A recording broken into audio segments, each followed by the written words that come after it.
Azar Negrinha ou simplesmente Negrinha é o tema da conversa de hoje com o Gonçalo Elias. Olá, Gonçalo, tudo bem? Olá Zé, cá estamos e por aí. Cá vamos, preparado para mais uma conversa e vamos falar sobre um pato que também tem aqui um nome de pega do mar, não é? Provavelmente alusivo Pega às do mar, cores. exatamente. Possivelmente por ser assim, ao longe de ser preto e branco, mas andar na água, portanto é um dos nomes populares. Não é um nome assim muito usado, podia ser um nome mais antigo, mas que aparece nas compilações. Mas sim, pega do mar é um nome de facto bastante curioso. Fica-lhe bem, não é? Fica. Então, vou passar a usar esta. Olha ali uma pega do mar. Só para baralhar. Então, desculpa lá. Já temos a perdiz do mar, já temos a rola do mar, já temos a andorinha do mar. Porque é que nós temos que ter a pega do mar? Também Sim, não vejo mal. Porque repara, a rola do mar não é uma rola, a perdiz do mar não é uma perdiz, a andorinha do mar não é uma andorinha. exatamente. Portanto, também É podemos ter uma só, pega do mar que não é uma pega. Não, é só não vejo, não aldrabices. vejo aqui nenhuma incoerência com o resto dos nomes. Pronto. Ora bem, este é o terceiro pato desta nossa série de conversas. Já tínhamos tido o Pato Real, que foi logo um dos primeiros, e já tínhamos tido o Eider, na Noruega, e Uhum. agora eu ainda estou no Interrail de agosto de 1988. Está quase a acabar o Interrail, está quase, mas ainda não é hoje que acaba. E agora estou na Holanda, que é no mesmo sítio onde registrei a espécie da conversa anterior, que foi a gralha nuca cinzenta. Portanto, é um sítio chamado Almere, perto de Amsterdão, assim a 10 ou 20 quilómetros, que era um sítio que eu não me recordo, como disse na conversa anterior, não me recordo porque é que escolhi, possivelmente porque tinha comboio, porque o Interrail permitia viajar gratuitamente de comboio. Eu olhei para o mapa e pensei, olha, este sítio deve ser giro. Fui até lá e foi aí então que encontrei este pato, o Zarro Negrinha. Estávamos em agosto, os patos em agosto não são especialmente fáceis de identificar porque estão quase todos com a plumagem de eclipse, e então os patos de superfície, como os reais e afins, são todos castanhos e, portanto, pode ser uma dor de cabeça quando não se tem experiência. Os patos mergulhadores, como é o caso destes, apesar de tudo, eu acho que são um bocadinho mais fáceis de identificar mesmo na plumagem de eclipse. Portanto, eu, na altura, já não me recordo, confesso que a esta distância não me recordo em que plumagem é que eles estavam, mas pronto, mesmo estando em eclipse, são parecidos com as fêmeas, são escuros, com o olhinho amarelo. Talvez se visse o penacho, a verdade é que foi assim que eu identifiquei a espécie. O penacho também é visível fora da época, portanto é na eclipse. Penso que sim, embora talvez esteja mais curto, penso. Mas também não é, repara, não é uma espécie que eu costumo ver em eclipse, porque o zarro negrinho em Portugal é invernante e a plumagem de eclipse acontece essencialmente durante o verão. Portanto, eu penso que sim, não consigo dar a certeza, porque não estou muito habituado a ver essa plumagem de eclipse nesta espécie. E agora diz-me uma coisa, isto aqui em termos de distribuição, cá em Portugal, pelo visto é um bicho que não só, portanto, recorre às zonas úmidas interiores, mas também costa. Bom, esta espécie sobre a situação em Portugal há muita coisa a dizer, muita mesmo, porque este zarro em Portugal é essencialmente invernante. Isto é a primeira coisa que convém termos presente. Isto é uma ave do norte da Europa, essencialmente do norte, ou, enfim, norte e centro. No centro eles são residentes, mas eles são especialmente abundantes no norte, e, e de vez em quando há uns que vêm para cá passar o inverno. Aparecem, não é de vez em quando, é todos os anos aparecem alguns que vêm invernar. Eles não são muito abundantes em Portugal e, portanto, atualmente pensa-se que a população invernante andará assim por algumas centenas. Algumas centenas. Não há assim contagens, ou melhor, eu penso que continuam a ser feitas contagens de aves aquáticas, como já são feitas há várias dezenas de anos. Infelizmente deixaram de ser publicadas regularmente e, portanto, eu, quer para esta, quer para outras espécies de aves aquáticas, tenho sempre uma grande dificuldade em saber os números atuais das contagens, porque elas ou não são feitas, ou quando são feitas, os números não são disponibilizados. De qualquer forma, os números mais recentes que eu tenho, que são do início deste século, portanto, ali pela ordem de 2005, 2007, a média já só andava nos 100 e tal aves, enquanto na década anterior a média nacional andava nas 600 e tal. Só que, o que é que acontece? Terá havido uma enorme diminuição desde há 100 anos. Isto porque no início do século XX, alguns autores que escreviam aquilo que a gente às vezes designa como autores clássicos, que são aqueles primeiros autores desde que começou a haver escritos sobre a ornitologia portuguesa, e concretamente o William Tite, que morava no Porto e que escreveu, publicou trabalhos no primeiro quartel do século XX, e depois o Rei Júnior, que também publicou em 1931. Os dois autores defendiam que este era um dos patos mais abundantes no inverno. Portanto, o Tite dizia que era o pato mais comum no país, e o Rei Júnior dizia que era um dos mais abundantes na Ria de Aveiro e era um dos que era caçado em maior número. E isto hoje não se verifica de maneira nenhuma. E mesmo sem recuarmos tanto, quando nós vamos, por exemplo, à década de 60, portanto, 1963, estamos a falar há 60 anos, havia 2.000 a invernar na Ria de Aveiro e 500 na Lagoa de Santo André. E depois, mesmo na década de 70, ainda havia 600 na Ria de Aveiro. E sabe-se também que no estuário do Minho, no início dos anos 90, também andavam normalmente lá 400 ou mais. Portanto, de milhares passamos para várias centenas num único local e agora temos 1 ou 2 centenas no país todo. Portanto, houve claramente uma diminuição do efetivo invernante. Acontece que isto não se verifica apenas cá, tanto quanto se sabe, verifica-se a mesma coisa em Espanha, em que terá havido também uma diminuição, e há indícios de que este decréscimo do número de aves negrinhas invernantes ao longo do século XX poderá estar relacionado, porque eles são muito abundantes no norte da Europa, atenção, eles são extremamente abundantes lá para cima. Lá para cima estou a dizer em latitudes mais elevadas, em especial no Báltico e isso, onde invernam muitos milhares deles, e pensa-se que esta diminuição do nosso contingente invernante estará relacionado com a melhoria das condições de invernada em latitudes mais elevadas. Isto poderá ter a ver, em parte, com as alterações climáticas e com a sucessão de invernos amenos, mas há um outro fator que terá contribuído para isto, que é a introdução de um molusco exótico chamado mexilhão-zebra, no norte da Europa, em vários Pelos países. vistos gostam muito Eles dele, não é? gostam muito do mexilhão-zebra e, portanto, se eles têm alimento abundante disponível, mesmo nos meses mais frios, eles não precisam de migrar mais para o sul. É o que acontece com as cegonhas que agora ficam cá a comer lagostins, muitas delas já nem sequer vão para a África. Portanto, pensa-se, enfim, isto nem sempre é fácil estabelecer estas relações de causa e efeito, mas como a população global não parece estar a diminuir, globalmente está estável ou até estará a aumentar, e como eles são muito abundantes a invernar a norte e até tem havido um aumento da população invernante no norte da Europa, pensa-se que terá a ver com estes fatores. Portanto, como a nossa população já é marginal a nível da distribuição do inverno, e se as condições a norte melhoram, vem menos para cá. E isso poderá ter contribuído. Portanto, vai-se vendo no inverno, quando vão aparecendo, mas não são muitos hoje em dia. Mas mesmo a nível europeu, daquilo que eu tive a ver no livro vermelho das aves, o de 2021, portanto, ele também passou da categoria de não preocupante para quase ameaçado. Sim, portanto a coisa não será assim tão manutenção apenas. Não, é assim, efetivamente, a nível global, eles não estão ameaçados, portanto, a nível global, porque eles também se distribuem pela Eurásia fora, né? Que vai até ao Extremo Oriente, vai quase penso que até ao Extremo Oriente da Sibéria, mesmo lá até à Península de Kamchatka e até ao norte da China e tudo. Portanto, a nível global, eles têm uma distribuição muito vasta. E pensa-se que só no Paleártico Ocidental, no inverno, há quase 1,5 milhão, dos quais metade deles na Europa.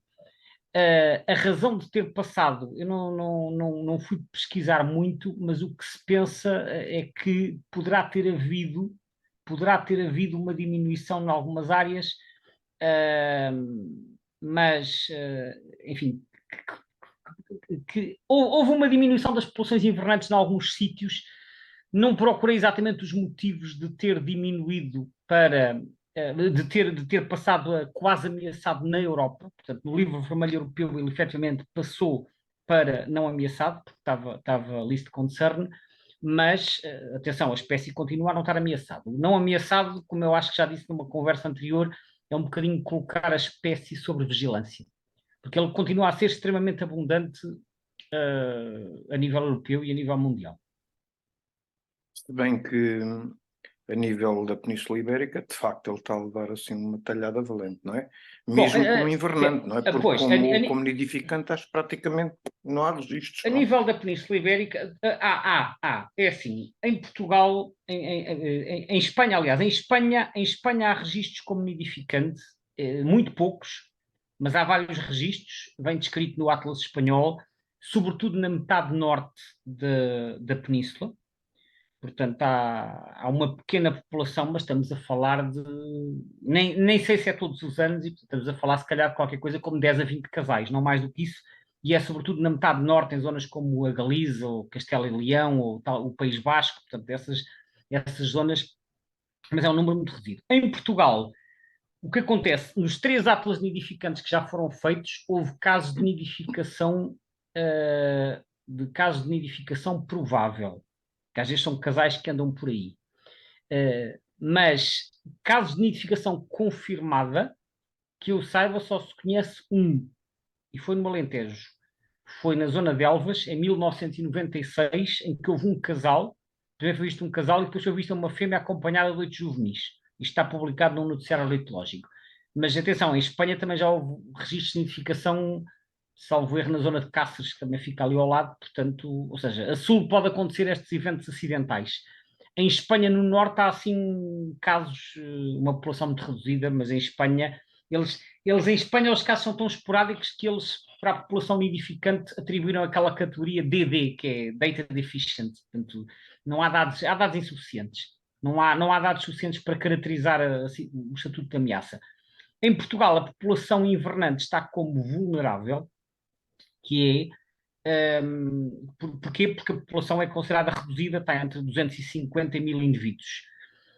Em Espanha, pelo contrário, está em perigo, está em danger, portanto, e aí penso que tem a ver com a diminuição que se verificou em anos anteriores, em anos recentes, porque apesar de tudo eles têm bastante mais indivíduos a invernar do que nós temos cá. E o que se sabe das recapturas, quer em Portugal, quer em Espanha, há umas dezenas de recapturas.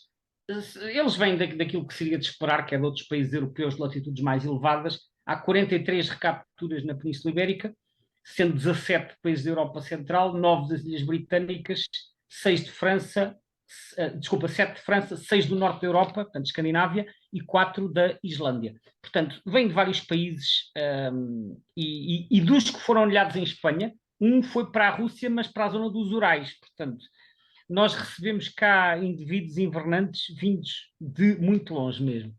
Agora, estamos numa zona marginal porque a zona principal de invernada é em latitudes temperadas, não é no Mediterrâneo. Também há no Weber assim, uns registros no norte da África Atenção, eu disse a zona principal de invernada, mas quando nós vamos, por exemplo, ao Birds of the World... Então, nós não somos necessariamente o limite, Não, digamos não somos assim, o limite. Há registros em Marrocos, até no mapa do Birds of the World também aparece pintada algumas zonas na África subsaariana, por exemplo, ali na Etiópia, no Quénia e noutros países da África Central e no Egito, mas isso podem ser corredores migratórios diferentes, não é? E depois também inverno no sul da Ásia, porque o que acontece com esta e com outras espécies é que as populações da Europa Ocidental Central, portanto estamos a falar ali de ilhas britânicas, França, Alemanha, como é uma zona de clima com invernos mais suaves, há bichos que ficam por lá durante todo o ano, mas quando vamos para a Ásia Central, em que os invernos são muito mais rigorosos porque o clima é continental, essas populações são totalmente migradoras e vão invernar à Índia e à Indochina e essas zonas. Portanto, mais para o interior do continente asiático, as populações tendem a ser mais migradoras. Cá há uma proporção de aves residentes, e em Portugal, efetivamente, no passado costumava haver bastantes milhares a invernar. Como te disse, hoje em dia há menos, mas esta diminuição não é acompanhada de uma diminuição em países mais a norte da Europa. Daí que se pensa que há um encurtamento das migrações pelas razões que eu disse. Portanto, invernos a menos e disponibilidade alimentar, em parte por causa dos tais moluscos exóticos que foram introduzidos. O tal mexilhão-zebra. também é engraçado ver que quando vemos o mapa de distribuição também existem alguns registros no continente americano, norte-americano, Portanto, Mas há isso aqui são, algumas são aves que registros fazem uns acidentais. trajetos assim um bocado estranhos, com Não, certeza. não será assim tão estranho se tu pensares que eles nidificam na Islândia. E na Islândia, onde supostamente são estivais, basta que alguns da Islândia, em vez de migrarem para sueste em direção à Europa, migrem para sudoeste, vão parar à América do Norte. Portanto, a Islândia já está ali quase por cima dos Açores. Está, não é bem a meio caminho, mas está, não está muito, dali pela Groenlândia até ao Canadá é um saltinho. Portanto, Mas na uh, costa oeste, esses já serão vindos, na se calhar, costa, das pois, na Sibérias e costa oeste, companhia limitada. sim, na costa oeste, desculpa, na costa oeste, sim, podem vir perfeitamente da Sibéria, porque a distribuição deles, como eu disse, vai até à península de Kamchatka, que é aquela península que já fica acima do Japão, a nordeste do Japão, quase no Estreito de Bering. Portanto, aí podem perfeitamente sair bichos a voar para o outro lado, na direção do leste, e ir parar ao Alasca ou depois descer até à costa oeste, sem dúvida. Uma curiosidade acerca desta espécie, e que também vale a pena referir, é que é uma espécie que aparentemente terá colonizado a Europa num período relativamente recente da nossa história, ou seja, século XIX e século XX. Porque o primeiro caso de nidificação no Reino Unido foi apenas em 1849, e depois em França, Itália, Luxemburgo e Espanha foi só depois de 1950. Aliás, em Espanha foi só em 1988 e no Luxemburgo também. Portanto, houve uma grande expansão na Europa ao longo dos últimos. Enfim, o Reino Unido já será no século XIX, mas ao longo dos últimos 100, 100 e tal anos, e pensa-se que isto também poderá ter a ver, para além do tal mexilhão zebra, porque esse já foi introduzido desde 1950, portanto não é uma introdução recente, mas também uma adaptabilidade a habitats artificiais, porque esta espécie coloniza muito facilmente não só lagos de água doce, mas também reservatórios artificiais, não é? Já vi destas aves em hectares, em albufeiras e noutro tipo de massas de água que são criações humanas, não são habitats naturais. E, portanto, sendo uma espécie que consegue adaptar-se a esse tipo de ambientes humanizados, e como hoje em dia há muitos sítios com estas características que foram criados artificialmente, isso pode ter ajudado à expansão da espécie. Aqui mais uma questão também.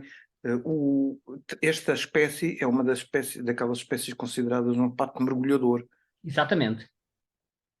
O que é que os distingue dos outros?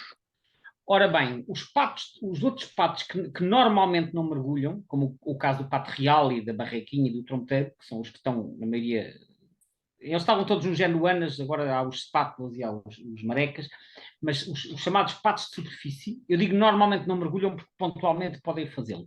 Normalmente eles alimentam-se em águas pouco profundas, metem a cabeça dentro d'água e ficam com o rabo de fora, portanto ficam assim com o rabo para o ar, não é? Até há aquela música dos patinhos a nadar que nós aprendemos quando somos miúdos, né? Tu conheces, que é É os patinhos verdade. sabem nadar, cabeça para baixo, rabinho para o ar. O resto do cabeça para baixo, rabinho para o ar descreve o comportamento dos patos de superfície que se alimentam emergindo metade do corpo para chegar ao alimento que está no fundo, em águas pouco profundas, mas não imergem totalmente o corpo.